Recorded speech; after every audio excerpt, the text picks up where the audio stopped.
抄手吧，抄手，然后马上应该就可以吃到。哦，那个不是成都的美食，是每年过年的时候我奶奶会做的那个，臊子面，就是泸州那边的那个臊子面，是里头有10多种材料的那种，只有就是年初一的时候早上才能吃到。活动结束了之后还有一段时间要治疗跟休息，然后所以这一次活动也是想要给很多支持我的粉丝，还有大家和就老乡吧，还有就是海内外所有支持我的人，就是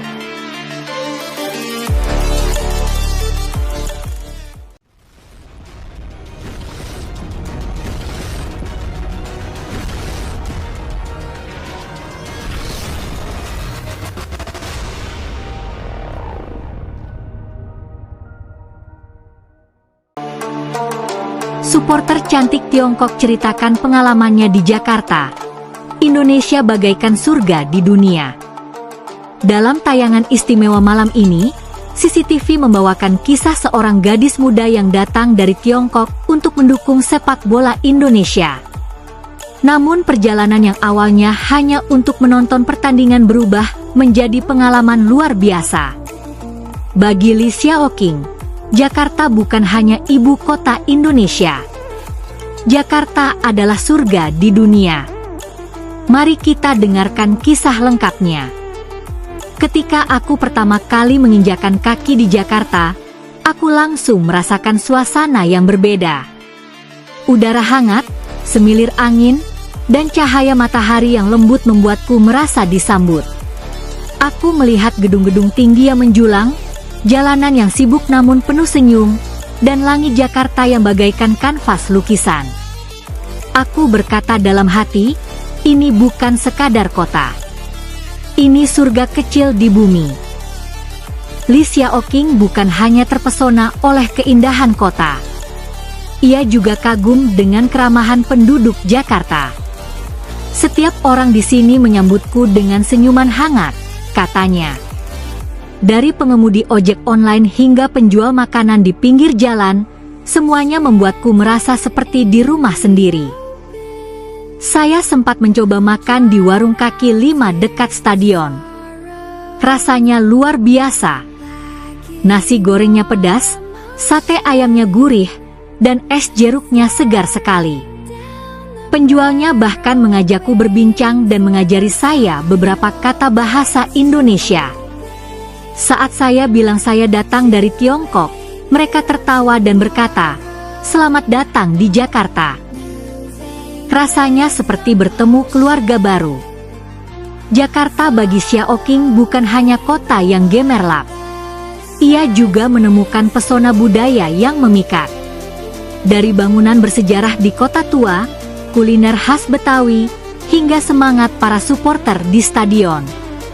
Semuanya meninggalkan kesan mendalam di hatinya. Saya menonton pertandingan timnas Indonesia di Stadion Gelora Bung Karno. Rasanya luar biasa. Ribuan orang bernyanyi bersama, melambaikan bendera merah putih. Saya ikut berdiri, berteriak mendukung timnas, meski awalnya saya tidak hafal lagu-lagunya. Tapi semangat supporter Indonesia sangat menular. Saya merasa seperti menjadi bagian dari keluarga besar mereka. Bagi Lee Xiaoqing, Jakarta bukan sekadar destinasi wisata. Ia menemukan kehangatan, persahabatan, dan cinta yang tulus dari setiap sudut kota ini. Di Jakarta, saya tidak pernah merasa sendirian, ucapnya. Orang-orang di sini selalu ramah, bahkan kepada orang asing seperti saya. Mereka membuat saya merasa diterima, dihargai, dan dicintai. Bunga sakura Lee Xiaoqing tersenyum lembut. Jakarta benar-benar seperti surga bagiku.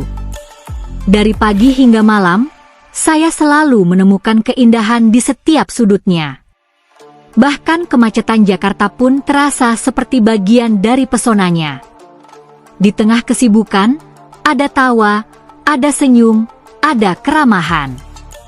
Itulah yang membuatku jatuh cinta pada kota ini. Ketika ditanya apakah ia akan kembali ke Jakarta, Lee Xiaoqing menjawab tanpa ragu. Bunga sakura Lee Xiaoqing dengan mata berkaca-kaca. Tentu saja, Jakarta sudah menjadi rumah kedua bagiku. Saya ingin kembali, menikmati matahari terbenamnya, mendengar tawa penduduknya, dan tentu saja, mendukung timnas Indonesia bersama ribuan supporter hebat. Jakarta bukan hanya kota. Jakarta adalah surga.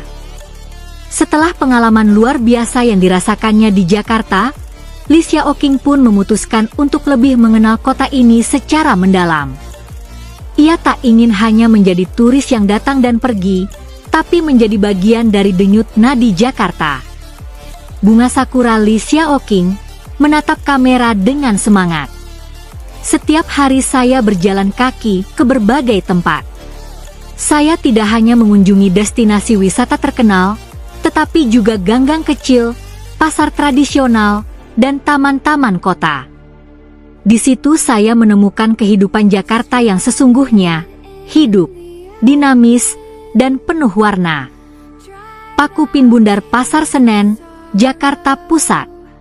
Disinilah Lee Xiaoqing pertama kali merasakan bagaimana warga Jakarta menjalani hari-hari mereka. Ia tertawa saat mengenang tawar-menawar lucu dengan pedagang baju bekas. Seorang ibu penjual sempat memberikannya diskon khusus hanya karena dia fasih mengucapkan terima kasih dan murah ya, Bu. Bunga sakura Lee Xiaoqing tersenyum. Saya merasa bukan hanya belajar budaya, tapi juga belajar menjadi manusia yang lebih terbuka dan hangat. Topeng komedi dan tragedi Kampung Betawi Setu Babakan.